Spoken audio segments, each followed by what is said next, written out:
O sea, la CONAGUA ha sido una institución facciosa al servicio de los intereses ajenos al pueblo de México. Por eso hoy en día, con la iniciativa ciudadana de Ley General de Aguas, lo que se pretende es que la CONAGUA se modifique de manera radical o que desaparezca, porque la CONAGUA es una institución que fue diseñada, de hecho la inauguraron en el 89, pero también con Salinas. O sea, son instituciones diseñadas para la facilitación del saqueo y para la opresión de las formas de gestión del agua que no estaban dentro del esquema de la gestión integrada de los recursos hídricos, que fue un invento del Banco Mundial. Y eso viene en la CONAGUA, fíjense. Bueno, aquí nos queda claro cuál es la diferencia entre una asignación, ¿no?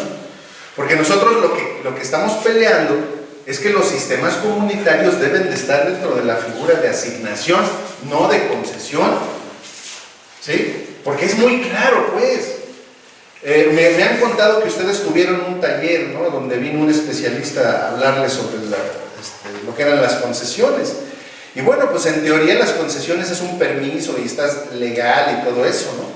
Pero tiene implicaciones muy fuertes. Una concesión es un permiso temporal, ¿cierto? Sí, así es. Entonces que lo tienes que estar renovando incluso.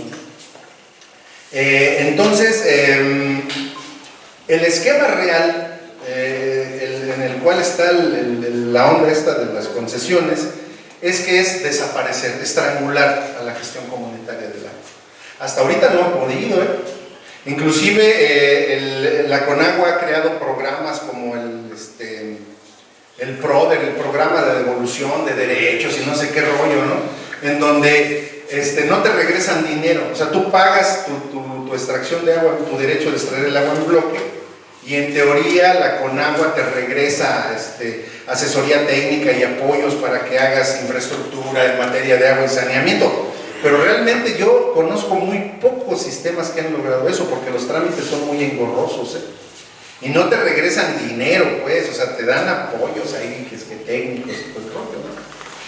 Pero realmente el dinero que se paga, por ejemplo, unos compañeros de un sistema comunitario de Catepec nos acaban de contar, tienen concesión con CONAGUA y están pagando 75,000, 80,000 pesos bimestrales por el derecho de extracción de agua en bloque. Y si se pasan, porque la CONAGUA les puso unos medidores ahí tremendos, si se pasan, entonces les cobran multa. Y si gastan menos, los amenazan que les van a quitar la concesión si gastan menos. Entonces, ¿de qué se trata, no? O sea, CONAGUA ha sido una institución coercitiva, mala leche, que además no ha cumplido con la realidad nacional de reconocer una gestión ancestral.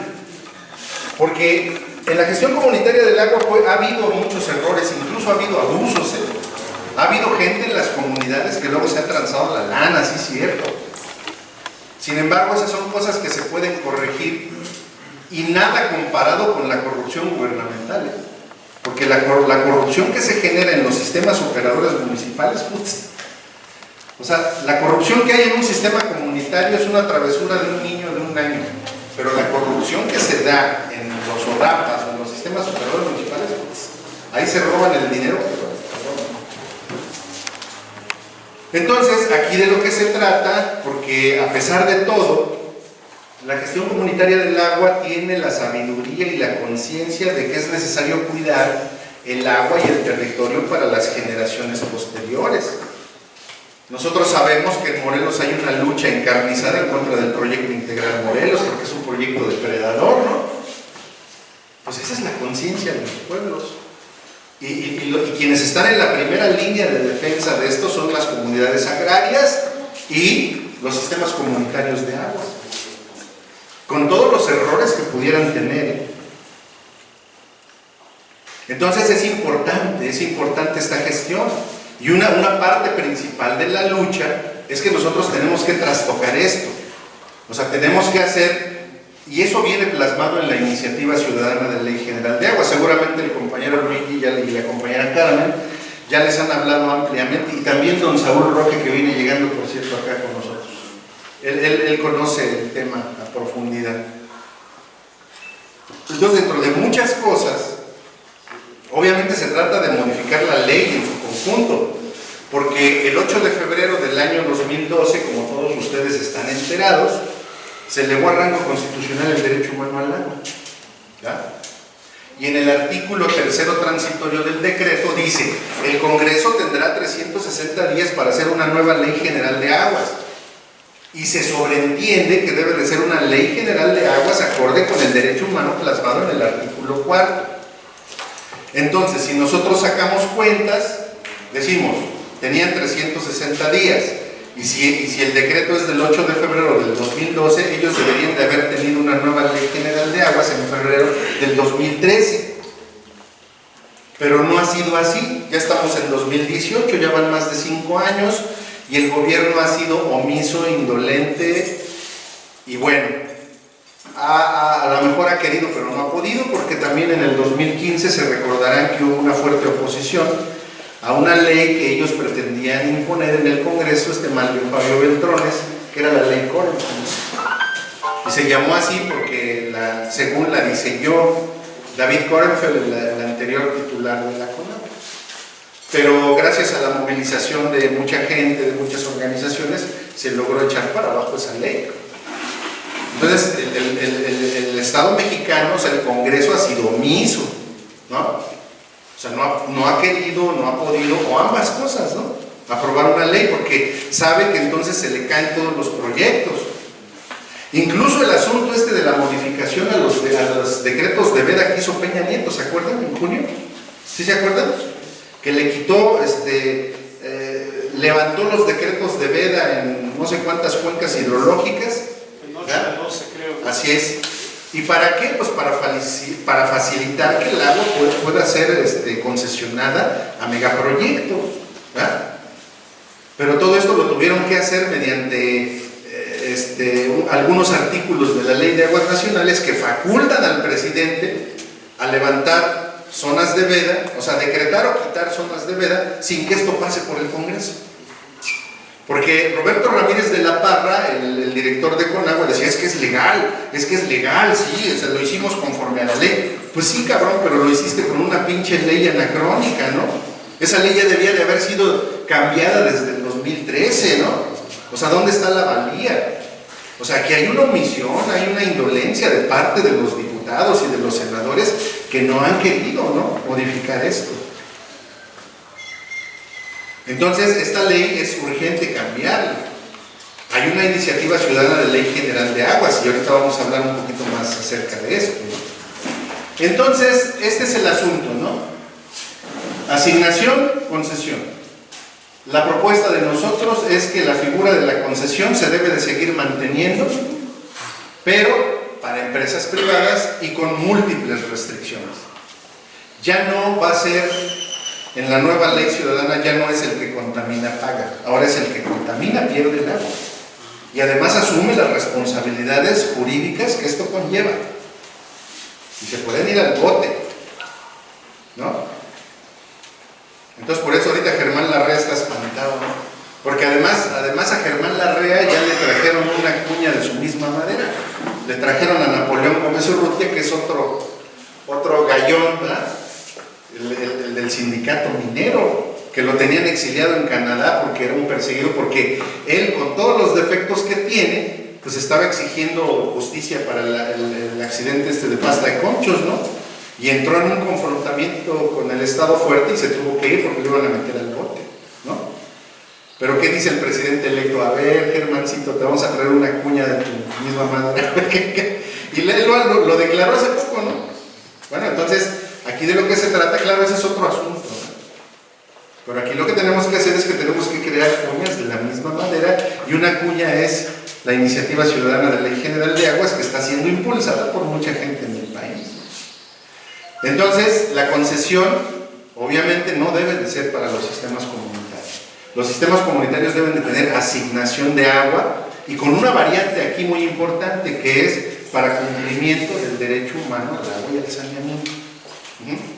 Ni siquiera deben de ser sujetos de impuestos de ninguna índole, pero eso sí, deben de tener la obligación de crear algo que se llama Plan para el acceso equitativo y sustentable al agua potable, y además deben de demostrar mecanismos de rendición de cuentas, mecanismo de rendición de cuentas, mecanismos de transparencia y de democracia. Y en vez de pagar impuestos, si ellos cumplen con ese plan y cumplen con estos mecanismos de transparencia y de rendición de cuentas, van a ser facultados hasta para obtener recursos públicos. Entonces todo esto se tiene que trastocar. La que sigue, por favor, ya me están diciendo que me quedan 20 minutos. Muy bien. Aquí es lo que yo les decía, miren, en teoría, en ese mismo artículo, en la fracción 19, gestión integrada de los recursos hídricos, y este concepto lo inventó el Banco Mundial. Dice, proceso que promueve la gestión y desarrollo coordinado del agua. O sea, coordinado se entiende que es entre los 3 niveles de gobierno, la sociedad civil, etcétera, pero en ningún lado, como lo vamos a ver ahorita, no se menciona la gestión comunitaria del agua, los recursos relacionados con estos y el ambiente, etcétera, etcétera, etcétera. La ponencia se va a quedar, ya la copió Carmelita por si alguien la quiere. Adelante. Y luego dice, bueno, lo que ya habíamos señalado, la autoridad y administración en materia de aguas nacionales y sus bienes públicos inherentes corresponde al Ejecutivo Federal, quien lo ejercerá directamente a través de la Comisión, o sea, la CONAGUA. Ahí tenemos la figura de la Autoridad Única del Agua, que ya les había hablado. La que sigue, por favor. Muy bien. Y luego dice, Comisión Nacional del Agua, del capítulo 3, artículo 9, dice, la Comisión es un órgano administrativo desconcentrado de la Secretaría, que se regula conforme a las disposiciones de esta ley y sus reglamentos, de la Ley Orgánica de la Administración Pública Federal y de su reglamento interior. Dice, la Comisión tiene por objeto ejercer las atribuciones que le corresponden a la autoridad en materia hídrica y constituirse como el órgano superior de carácter técnico, normativo y consultivo de la Federación en materia de gestión integrada de los recursos hídricos, incluyendo la administración, regulación, control y protección del dominio público hídrico. La que sigue, ahí está nuevamente el concepto, ¿no? Pero fíjense bien, o sea, ellos tienen que promover este tipo de gestión, ¿no? Gestión integrada de los recursos hídricos, donde en teoría se supone que debe de estar la ciudadanía. Pero si ustedes se fijan, en el artículo 13 bis, dice, cada consejo de cuenca contará con un presidente, un secretario técnico y vocales con voz y voto que representen a los 3 órdenes de gobierno, usuarios del agua y organizaciones de la sociedad conforme a lo siguiente. Fíjense, esta es la integración de los consejos de cuenca. Representantes del gobierno federal, los que resulten conforme a la fracción 4 del artículo 13 bis 2, que son el 15%, representantes de los gobiernos estatales y municipales conforme a su suscripción territorial dentro de la cuenca hidrológica, cuando más 35%, y luego fíjense, aquí está el asunto, representantes de usuarios de diferentes usos. O sea, aquí, estos son los que realmente mandan en los consejos de cuenca, porque son las mineras, las inmobiliarias, los grandes usuarios del agua, que son los que parten el queso ahí. Y dice, organizaciones ciudadanas, no dice cuáles, y no gubernamentales. Yo les pregunto, ¿dice ahí gestión comunitaria del agua? ¿Dice ahí? No dice en ningún lado. Ustedes pueden revisar la ley de pe a pa y no aparece el concepto de gestión comunitaria del agua. Aparece gestión integrada de los recursos hídricos, que en teoría eso es lo que ellos dicen. Entonces, de lo que se trata es de volver a recuperar esta figura muy importante, que es una forma de administración del agua que le da de beber a millones de mexicanos, aunque está invisibilizada. O sea, en teoría no existe la gestión comunitaria del agua, en teoría, pero realmente existe, y son los que se están oponiendo a los grandes megaproyectos. En Tecama, quienes se están oponiendo a los megaproyectos son los sistemas comunitarios, ¿no les? Aquí, pues, los núcleos agrarios y los sistemas comunitarios se encuentran el proyecto integral Morelos, ¿no? Y en la Sierra Norte de Puebla son los sistemas comunitarios y los núcleos agrarios los que están oponiendo a los gasoductos, a los proyectos de fractura hidráulica, ¿sí? Y el Estado que dice, no, pues en los consejos de cuenca tenemos la gestión integrada de los recursos hídricos. ¡Ay, güey, qué Suena bien padre, ¿no? Pero realmente... Entonces, ya para finalizar, porque yo creo que ya me quedan menos de 10 minutos, aquí hay ya en México pues hay un cambio, ¿no? Acaba de ingresar al gobierno de la Federación, AMLO, ¿no? Andrés Manuel, y él ha dicho que va a escuchar a todo el mundo, que le va a hacer caso a todo el mundo y que va a ser un gobierno abierto, democrático, no represor. Y decimos, bueno, pues está bien, ¿no? O sea, vamos a darle el beneficio de la duda, ¿no? Sin embargo, pues hay que estar alertas, ¿no? Porque en el proceso de la escuelita del agua que llevamos acá en la zona centro del país, y bueno, me imagino que también la que ya se inauguró acá en Morelos, pues no nos las creemos del todo, ¿no? Y decimos, es que la sociedad debe de seguir interactuando, ¿no? La sociedad debe de ser más activa, porque regularmente en México hemos tenido el grave defecto que elegimos a un gobernante y creemos que ya nada más ir a votar y me voy a mi casa a ver el fútbol y se acabó. No, o sea, hay que ser una sociedad actuante, participativa, que haga propuestas, ¿no? Entonces, en este sentido, prácticamente desde el 2012, desde agosto, se empezó a trabajar antes no se llamaba coordinadora, pero era el grupo promotor de la Iniciativa Ciudadana de Ley General de Aguas, pero ahí empiezan a ser la Coordinadora Nacional Agua para Todos, Agua para la Vida, y se empieza a llevar a cabo un proceso de elaboración de una ley ciudadana, porque en agosto del 2012 también se abre esa posibilidad en la Constitución, se modifica el artículo 35 y el 71, donde se faculta a los ciudadanos también a presentar iniciativas de ley, y es ahí donde inician los trabajos. Ahora ya está muy desarrollado el asunto, ahora ya se está cabildeando con los nuevos diputados de Morena, que también aparentemente quieren escuchar al pueblo y quieren cambiar las cosas, y pues vamos a ver si es cierto, ¿no? Entonces ya se han tenido reuniones con la que va a ser la directora de Conagua, una señora que se llama Blanca Jiménez, ya hay acercamientos. Entonces hay muchas posibilidades. Las firmas requeridas ya las tenemos, pero estamos juntando más.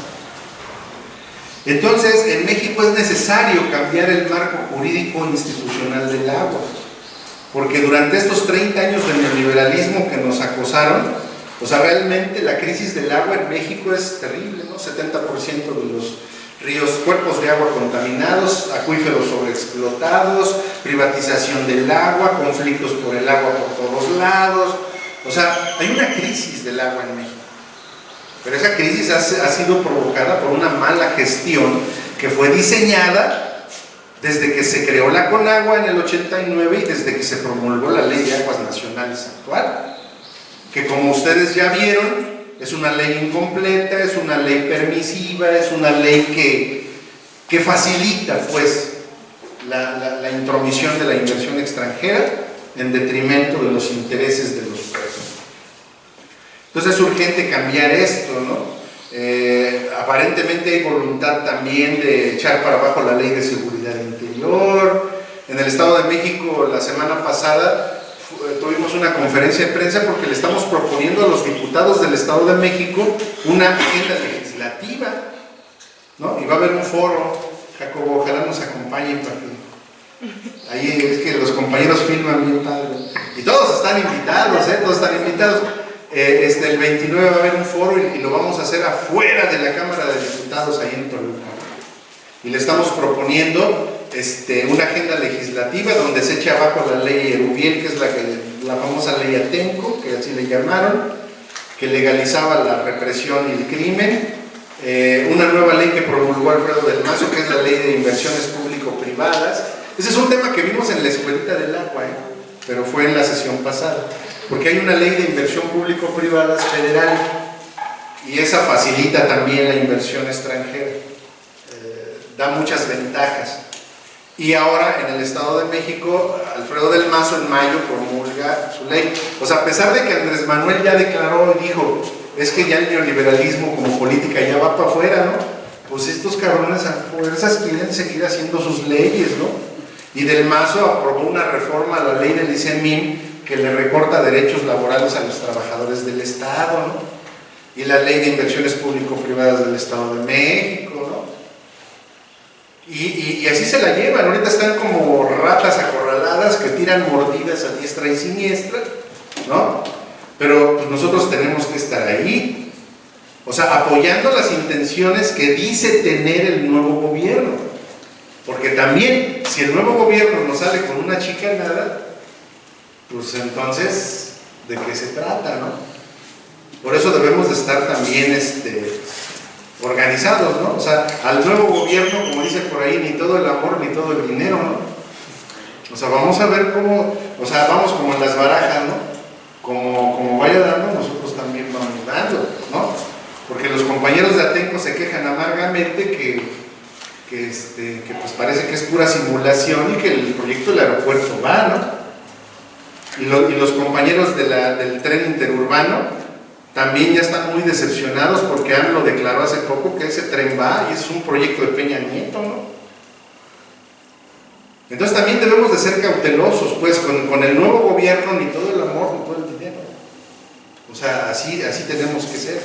Y más bien hay que organizarnos. Y yo felicito aquí a nuestros compañeros del Estado de Morelos, que ya iniciaron un proceso paralelo, aunque muy de la mano, con lo de la escuelita del agua, ¿no? Porque la idea es formar una red de sistemas comunitarios como existe en otros países.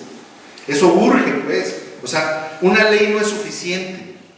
O sea, nosotros podemos tener una ley bien fregona, bien bonita, que nos reconozca y que nos dé facultades, etcétera, etcétera, y que cambie todo este marco jurídico y que ponga ahí sistemas comunitarios de agua, ¿verdad? Sí, pero ¿quién va a hacer valer eso? Eso va a estar en el papel, pero los que tienen que hacerlo valer somos nosotros. Entonces yo ya termino con esto diciéndoles que creo que vamos bien. Creo que vamos bien y ya a fin de año vamos a hacer la convocatoria para integrar, o sea, vamos a elaborar un plan de trabajo en donde se les va a proponer a los compañeros. Ese plan de trabajo va a contener, la necesidad de que los sistemas empiecen a trabajar en sus planes para el acceso equitativo y sustentable al agua potable y saneamiento, que haya un compromiso de conformar los nuevos consejos ciudadanizados de Cuenca, que nos comprometamos a hacer un censo regional de todos los sistemas que hay, por lo menos en el Estado de México, Morelos e Hidalgo, y así vamos a empezar. O sea, va a ser un plan de trabajo muy bonito. Vamos a tener una serie de principios éticos, donde también nos vamos a comprometer a respetar. Es posible que esté el Jan Yará, el representante de la Oficina del Alto Comisionado de la ONU en México. De hecho, él va a ser el que va a firmar los reconocimientos de los que participaron en la segunda etapa de la escuelita. Y bueno, pues yo lo dejo hasta ahí. Si quieren hacer preguntas, a lo mejor dejamos hasta el final, no lo sé. Pero yo les agradezco su atención y bueno, seguimos en la lucha. Gracias.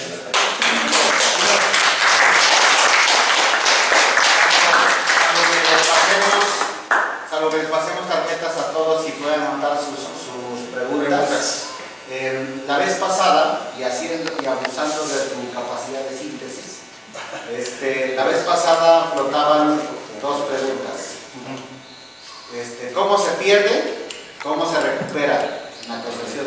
Independientemente que deberíamos tener no una concesión, sino una asignación. Independientemente de eso, perdemos la concesión de acuerdo a lo que establece de requisitos. ¿Cómo se recupera? Y si no se recupera y te ponen un chorro de multas, como no aparecemos ahí y de todos modos tenemos el uso del agua, ¿nos vale? Yo creo que yo les recomendaría, es una recomendación personal. Yo hace rato les comenté que el marco jurídico institucional del agua está a punto de cambiar en México, muy posiblemente el año que entra. Entonces, de hecho, si se pierde la concesión, realmente ya no se perdería mucho, porque de acuerdo a la iniciativa ciudadana de la Ley General de Aguas, los sistemas no están obligados a tener concesión. Así de plano, ¿no? Obviamente, pero no pierdan de vista algo muy importante. El reconocimiento que le va a dar el gobierno federal o la nueva Conagua a los sistemas va a depender mucho de que cada sistema elabore su plan para el acceso equitativo y sustentable al agua potable y saneamiento. ¿Esto qué quiere decir? Esto quiere decir que en ese plan deben de venir plasmadas, es un diagnóstico, las necesidades que tiene el sistema y los requerimientos para poder subsanar esas necesidades. Por ejemplo, nosotros en Tecámac ya elaboramos nuestro plan para el acceso equitativo y sustentable al agua potable. Y como la Constitución dice que el derecho humano al agua es derecho humano al agua y saneamiento, entonces los sistemas le van a tener que entrar al saneamiento, le vamos a tener que entrar. ¿Pero qué creen? Que en el plan que hicimos en Tecámac, para poder eficientar nuestro sistema de drenaje y saneamiento necesitamos la friolera de 430 millones de pesos. Sin embargo, este es un dato duro que si todos los sistemas lo tuvieran, o sea, por decirlo, a ver, nosotros para eficientar nuestra red de agua potable, nuestras bombas, necesitamos 130 millones o 100 millones. Y para lo del que siempre es más caro el drenaje, alcantarillado y saneamiento, 430 millones. Pues eso se necesita porque la ley prevé un fondo nacional para agua y saneamiento. Y ese fondo nacional, los que van a tener prioridad para ese acceso son los sistemas comunitarios que tengan su plan para el acceso equitativo y sustentable al agua potable y saneamiento, porque, o sea, el Estado no va a dar recursos nada más porque la señorita está muy guapa, ¿verdad? Pero el Estado va a decir, a ver, muéstrame tu diagnóstico, ¿qué necesitas, no? ¿Cuánto necesitas para eficientar tu infraestructura, no? ¿Cuánto necesitas para echar a andar proyectos de agua, alcantarillado, saneamiento, etcétera, etcétera, ¿no? Todo lo que prevé la Constitución. Y en ese plan para el acceso equitativo y sustentable deben de demostrarse mecanismos de rendición de cuentas, ojo, de democracia y de transparencia. Si un sistema comunitario no cuenta con ese plan, no va a poder acceder a recursos públicos y quién sabe si a reconocimiento. Entonces, por eso es importante la Escuelita del Agua, porque en la Escuelita del Agua ya se dieron talleres de cómo elaborar este plan. Inclusive el ingeniero Moisés Hernández es pionero en este asunto y pudiera echarnos la mano en algunas cosas, ¿no? Pero es importante empezar a trabajar en eso, porque cuando venga la modificación del marco jurídico institucional, entonces nos van a agarrar así como de sorpresa. Va a decir el Estado, pero necesitas tu plan para el acceso. Ay, güey, ¿qué es eso, no? ¿Sí me explico? Pero retomando el tema, o sea, toda esa mugre de las concesiones y todo ese rollo de lo fiscal, porque ahorita el contador Aldo no está por aquí, pero él nos va a explicar que desde el 93, me parece, el agua ya tiene tasa de cero de IVA, y la tasa de IVA únicamente se da para mercancías, no para derechos. El agua es un derecho. Entonces no puede tener tasa de IVA, porque de la tasa 0 al 16, nada más que haya una miscelánea fiscal donde digan, ¿qué creen? Que el agua ya va a grabar al 16% igual que todo. Así, charros, ¿no? Entonces todo ese marco va a cambiar. Entonces ya bueno, yo recomendaría que ni se preocupen, porque miren, nosotros en Tecámac no tenemos concesiones en ninguno de los 5 pozos. Nos quitaron el sistema en el 2005 y lo recuperamos, y el hecho de no tener concesión no contó para nada. O sea, el gobierno siempre saca lo de las concesiones como un espantajo, ¿no? Es que si yo te doy el permiso, espérate, güey, pues si el agua es de la nación, ¿no? Pero el sistema de concesiones está diseñado de tal manera que de facto el dueño del agua es el Estado, con eso de las concesiones.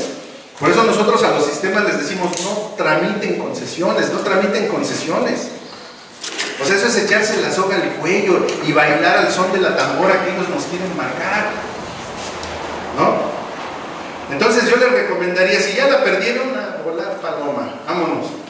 Y más bien luchar por esto de la Escuelita del Agua, de que se cambie el marco jurídico institucional del agua en México. Vamos a tomarle la palabra a Andrés Manuel, a ver si es cierto que nos cumple, y pues yo espero que sí, y creo que muchos de ustedes también. Y sí, ¿qué es lo extremo que puede pasar si está perdido, que no se cumple con todos los requisitos?